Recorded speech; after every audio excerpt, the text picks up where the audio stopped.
তো আমি জানতে চাইলাম যে আপনারা জেগে আছেন না ঘুমিয়ে গিয়েছেন। আরেকবার মোহাব্বতে বলুন সুবহানাল্লাহ। আমি গোলাম তোমার হে পরওয়ার, গোলাম করে রেখো আমারে। মোহাব্বতে বলুন সুবহানাল্লাহ।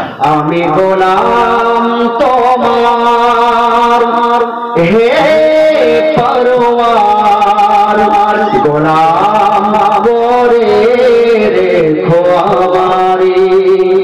করোনা কভু ভিখারি আমায়, দুনিয়ার কোন মানুষের দুয়ারে, দুনিয়ার কোন মানুষের দুয়ারে। মোহাব্বতে বলুন সুবহানাল্লাহ। আপনারা কি চান কারণ কামারে গিয়ে ভিক্ষা চাইবেন? এটা কি কেউ চায়? কেউ চায় না। আমরা আল্লাহর গোলাম। আল্লাহ যেটুকু আমাদেরকে রিজিক দিয়েছেন, যেটুকু আমাদের নিয়ামত দিয়েছেন, আমরা সেই নিয়ামতের প্রতি শুকরিয়া আদায় করব। মোহাব্বতে বলুন সুবহানাল্লাহ। কিন্তু কারের দুয়ারে গিয়ে যদি হাত পাতি, এটা আমার নবী পছন্দ করেন না। মোহাব্বতে বলুন সুবহানাল্লাহ।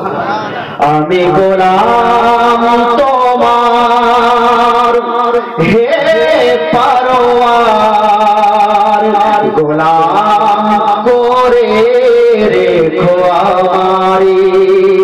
করোনা কভু ভিখারি আমায়, দুনিয়ার কোন মানুষের দুয়ারে, দুনিয়ার কোন মানুষের দুয়ারে।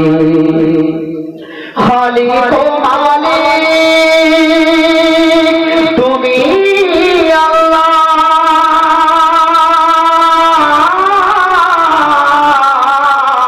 তুমি তো আমাদের পাল্লেওয়ালা।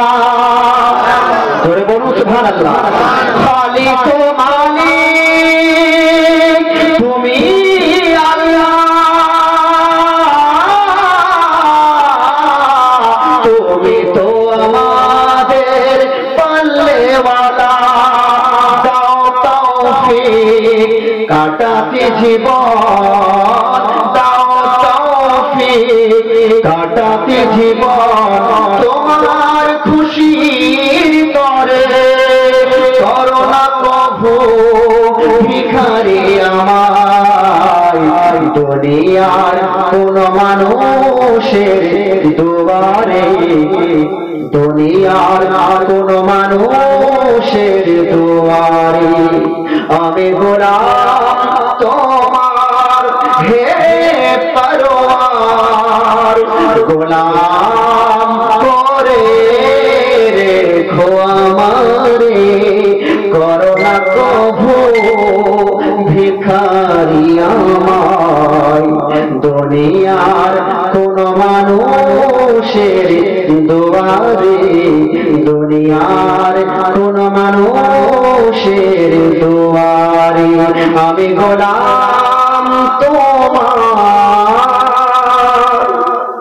বন্ধুগণ, বাবাজি ভাইরা, মহান রব্বুল আলামিন পবিত্র কোরআনের মধ্যে বলছেন, কুল্লা